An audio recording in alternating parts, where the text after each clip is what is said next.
Good morning students.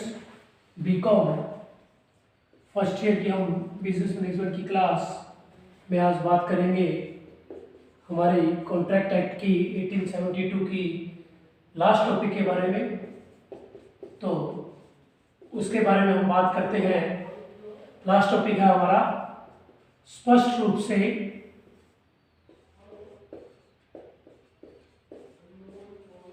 व्यर्थ घोषित ठहराव। देखिए, इनके बारे में हम पहले भी काफी बार चर्चा कर चुके हैं। तो ये ठहराव ऐसे ठहराव है जो हमारे इंडियन कॉन्ट्रैक्ट एक्ट के अकॉर्डिंग इन्हें व्यर्थ घोषित किया हुआ है। इनके थ्रू किसी प्रकार का कोई भी अनुबंध किया जाता है तो वो रद्द हो जाएगा। तो उसमें सबसे पहला पॉइंट आता है अयोग्य है पक्षकारों द्वारा किया गया ठहराव, धारा 11 के अकॉर्डिंग। यानी कि अयोग्य पक्षकार कौन से हैं? जो अवयस्क हैं, अस्वस्थ मस्तिष्क के हैं और दिवालिया घोषित है। इनके बारे में हम अलग अलग चर्चा कर चुके हैं। तो इन पक्षकारों द्वारा किया गया कोई भी ठहराव स्पष्ट रूप से व्यर्थ घोषित ठहराव माना जाएगा। दूसरा पॉइंट आता है, ये सारे पॉइंट्स के बारे में हम विस्तार से चर्चा कर चुके हैं, लेकिन फिर भी अगर ये क्वेश्चन आ जाता है कि स्पष्ट रूप से व्यर्थ घोषित ठहरावों को समझाइए या स्पष्ट कीजिए, तब आपको ये पॉइंट्स लिखने हैं प्लस उनका विवरण करना है। विवरण भी आपको मैं बता चुका हूं, लेकिन आज दोबारा क्लियर कर रहा हूं। दूसरा पॉइंट है तथ्य संबंधी गलती वाले ठहराव। धारा 20 गलती की धारा 20, 21, 22 थी ना। तो तथ्य संबंधी यानी कि कोई भी आप बातचीत कर रहे हैं, गलत बात का प्रदर्शन कर रहे हैं, तो वो ठहराव भी स्पष्ट रूप से व्यर्थ घोषित ठहराव कहलाएंगे। उसके बाद विदेशी राजनियम संबंधी गलती वाले ठहराव। धारा 21। तो विदेशी नियमों का कि आप अनुपालना कर रहे हैं, मतलब उनका पालना नहीं कर पा रहे हैं, अनुपालना मतलब उनके नियमों को तोड़ रहे हैं, तो वो भी ठहराव स्पष्ट रूप से व्यर्थ घोषित ठहराव कहलाएंगे। उसके बाद अवैधानिक उद्देश्य एवं प्रतिफल वाले ठहराव। धारा 22। तो अवैधानिक उद्देश्य यानी कि आपका उद्देश्य है उसके साथ संबंध बनाना नहीं है, बल्कि उसे धोखा देना है और उसे उचित प्रतिफल न लेके क्या लेना, अधिकतम प्रतिफल लेना। तो ऐसे ठहराव भी क्या कहलाएंगे? स्पष्ट रूप से व्यर्थ घोषित ठहराव कहलाएंगे। उसके बाद अगर आंशिक रूप से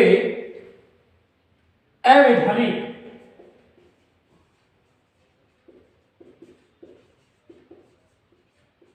प्रतिफल वाले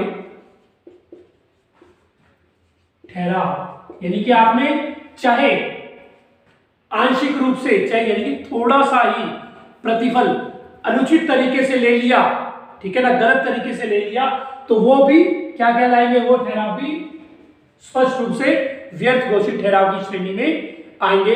ये धारा है 21 और ये धारा थी 23 और ये धारा है 24। मैंने आपको कहा है इनके सेक्शंस मैं भी परिवर्तन नहीं कर सकता। उसके बाद ये भी बताया है कि बिना प्रतिफल वाले ठहराव,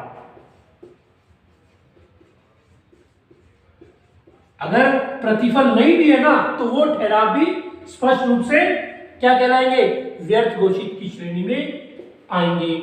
उसके बाद विवाह में रुकावट डालने वाले ठहराव,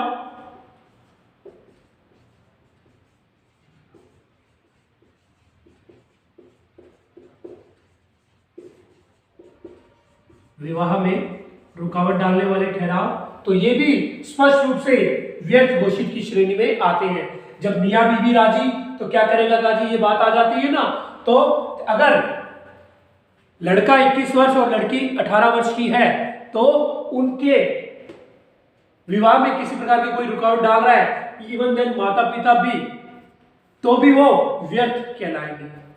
ठीक है ना, जो रुकावट डाल रहे हैं। इसकी चाहे देखिए जात पात जो बनाई है तो हमने यहां आकर बनाई है, ठीक है ना, लेकिन नियम ये कहता है कि विवाह में रुकावट डालने वाले ठहराव, अगर वो दोनों वर वधु दोनों राजी हैं, एग्री हैं, और कोर्ट के थ्रू भी अगर वो शादी कर रहे हैं, तो वो भी वैलिड मानी जाएगी। और इस प्रक्रिया में अगर कोई अगर रुकावट डाल रहा है, तो वो ठहराव व्यर्थ हो जाएगा। लेकिन वो व्यर्थ तब होगा अगर उसके पास वैलिड प्रूफ है। मतलब वैलिड प्रूफ उसी चीज का होगा कि लड़के की उम्र 21 वर्ष नहीं है या लड़की की उम्र 18 वर्ष नहीं है।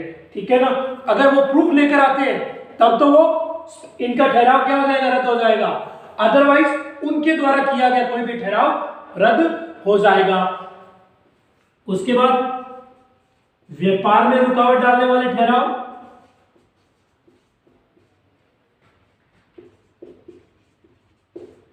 इनके बारे में भी आपको स्पष्ट है। देखिए व्यापार में रुकावट अगर कोई आकर डाल रहा है, लेकिन उसके पास वैलिड प्रूफ होना चाहिए। मतलब आज मैंने आपके साथ कोई अनुबंध किया है और मैं अनुबंध करने की क्षमता रखता हूं, लेकिन बाद में मुझे पता लगा कि आप अनुबंध करने की क्षमता नहीं रखते। वैसे आप दिखने में मुझे लग रहा है कि आप 30-35 वर्ष के हैं, लेकिन आप अस्वस्थ मस्तिष्क के हैं या आप दिवालिया घोषित हैं, ये बाद में पता लगा, तब वो व्यर्थ हो जाएगा। यानी कि चाहे वो बाद में उन्हें 6 महीने बाद भी पता लगे, ठीक है ना, तब आप मेरा पैसा हड़प सकते हैं अगर आप दिवालिया घोषित है, क्योंकि कोर्ट ने आपको दिवालिया घोषित किया हुआ है। ठीक है ना, लेकिन अगर सही प्रक्रिया है और कोई तीसरा व्यक्ति आकर अगर रुकावट डाल रहा है, अगर उसके पास प्रूफ है, ठीक है ना, कि कई बार क्या होता है एक ही वस्तु के दो अनुबंध कर दिए जाते हैं ना। अब आपके पास बाइक है, उसका आपने मेरे साथ अनुबंध कर दिया बेचने के लिए, हम दोनों अनुबंध करने की क्षमता रखते हैं, लिखित में हमारी कार्यवाही होगी, ठीक है, और मैंने आपसे तय किया कि 35,000 रुपये दूंगा। अब आपको मैंने तय भी कर दिया ये भी कि मैं आपको इतनी पेमेंट, बकाया पेमेंट इतने दिन में दूंगा और अपने नाम भी करवा लूंगा, ये बात तय हो गई। अब 2 दिन बाद ही आपको उसी बाइक के कोई व्यक्ति 40,000 रुपये दे रहा है, ठीक है ना, 40,000 रुपये दे रहा है और वो क्या कर रहा है, आपके साथ अनुबंध कर रहा है। आप 5,000 रुपये एक्स्ट्रा मिले तो आप क्यों नहीं एग्री होगे, आप तो रहे, लेकिन मैं आकर बीच में रुकावट डाल सकता हूं वो सौदे में। क्यों? क्योंकि मेरे पास प्रूफ है। अगर कोई प्रूफ नहीं है, ठीक है ना, कोई प्रूफ नहीं है, तब वो अनुबंध क्या हो जाएगा, आपका हो सकता है। अगर प्रूफ है तो उस कार्य में भी रुकावट डाली जा सकती है। इसलिए व्यापार में अगर कोई रुकावट डालने वाले ठहराव है तो वो भी स्पष्ट रूप से व्यर्थ घोषित ठहराव की श्रेणी में आते हैं। उसके बाद वैधानिक कार्यवाही में रुकावट डालने वाले ठहराव,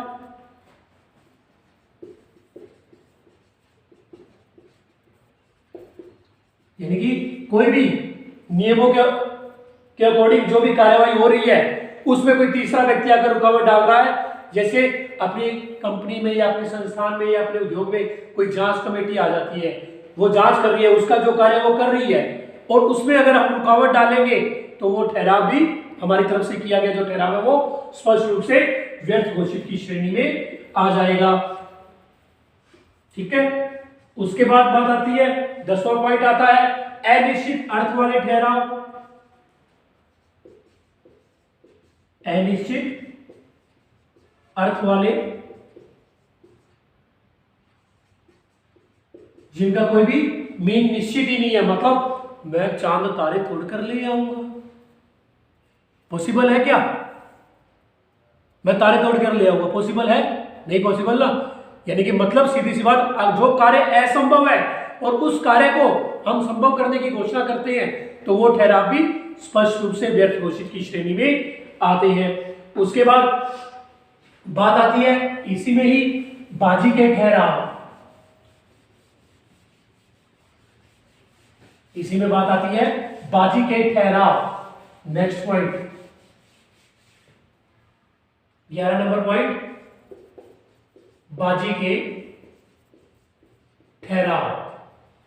इसकी धारा है 29। देखिए बाजी के ठहराव कौन से होते हैं? ये ठहराव में निश्चित रूप से एक पक्षकार की जीत और एक की हानि होगी। अब मैं इसके बारे में बताता हूं कौन से ठहराव आते हैं। घुड़दौड़ के, मतलब कोई भी किसी प्रकार के गेम्स के या घोड़ा रेस के, ठीक है। उसके बाद लॉटरी के, चिट फंड के, ठीक है ना। लॉटरी लगाते हैं, कितने लोग लॉटरी खरीदते हैं? इनाम तो किसी एक को निकलता है ना, फर्स्ट प्राइज, सभी को तो नहीं निकलता ना।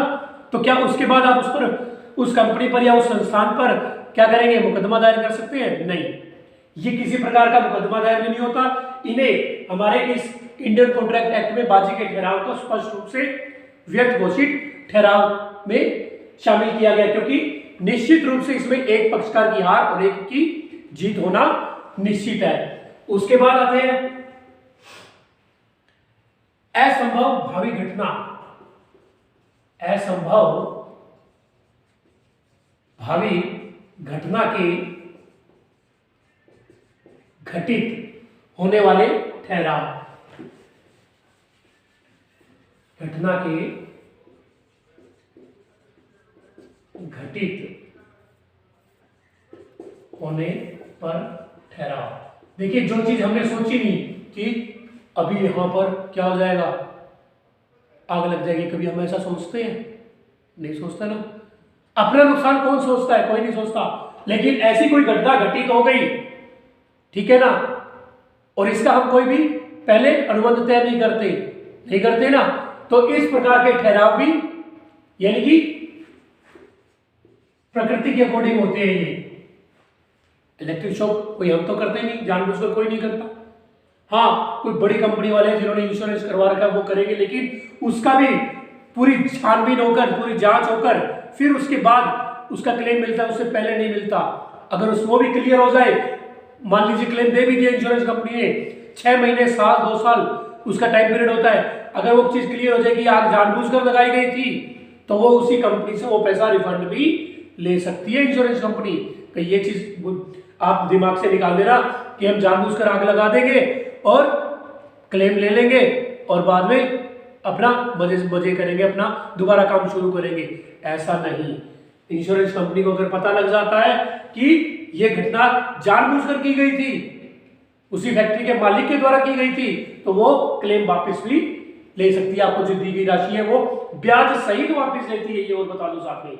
हाँ, प्रकृति के अकॉर्डिंग, जैसे बारिश आ गई, तूफान आ गया, बिजली गिर गई, तो उन स्थितियों से अगर कोई घटना घट गई तो उस संबंध में हम देखिए कोई ठहराव नहीं करते हैं। उस संबंध में भी वो तो वैलिड हो सकते हैं, लेकिन भावी घटना के घटित होने पर ठहराव, क्या वो ठहराव भी स्पष्ट रूप से व्यर्थ माने जाएंगे। असंभव, जो कार्य संभव ही नहीं है। अगर आप जानबूझकर ऊपर तारे तोड़ने जाएंगे तो निश्चित रूप से वहां ऊपर ऑक्सीजन की कमी होगी। आप ऐसा कोई कार्य करेंगे तो निश्चित रूप से ऑक्सीजन की कमी होगी ना वहां पे। और आप कहेंगे मैंने तो अपना डेथ इंश्योरेंस करवा रखा है, बिल्कुल करवा रखा है। और जब नीचे आ गए, ऊपर गए, ऑक्सीजन की कमी हुई, नीचे धड़म गिरेंगे, मर गए, आपको क्लेम मिल गया, ले लिया। लेकिन पता लगेगा कि बाद में कि ये व्यक्ति तो ऊपर जानबूझकर मरने के लिए गया था। कहां पर? आसमान पर तारे तोड़ने की कोशिश करने लगा था। तो वहां पर निश्चित रूप से क्या होगा? व्यक्ति मरेगा ही मरेगा, और मर गया, ठीक है। तो उससे संबंध में कोई आपने क्लेम लिया है तो वो क्लेम रिटर्न भी हो सकता है। ये एग्जांपल बताया है, ठीक है। उसके बाद असंभव कार्यों को, ये भी वही स्थिति है, असंभव कार्यों के संबंध में किया गया ठहराव। इसकी धारा है 56, ठीक है। और इसकी असंभव भावी घटना वाली धारा है 36। तो असंभव कार्यों के संबंध में भी किया गया कोई भी ठहराव क्या होगा, स्पष्ट रूप से व्यर्थ घोषित की श्रेणी में आएगा। तो आज हमारी ये इंडियन कॉन्ट्रैक्ट एक्ट की पूरी फर्स्ट यूनिट कंप्लीट हो चुकी है, ठीक है। और इसके संबंध में आपको किसी प्रकार की कोई भी प्रॉब्लम हो तो आप मुझे कॉलेज में आकर कभी भी संपर्क कर सकते हैं। 10:30 से 2 बजे तक, 3 बजे तक हम कॉलेज में ही होते हैं। तो आप किसी के बारे में कोई टॉपिक पूछना हो तो पूछ सकते हैं। और आज के लिए इतना ही, कल हम आगे की यूनिट्स की स्टार्ट करेंगे। Okay, thank you.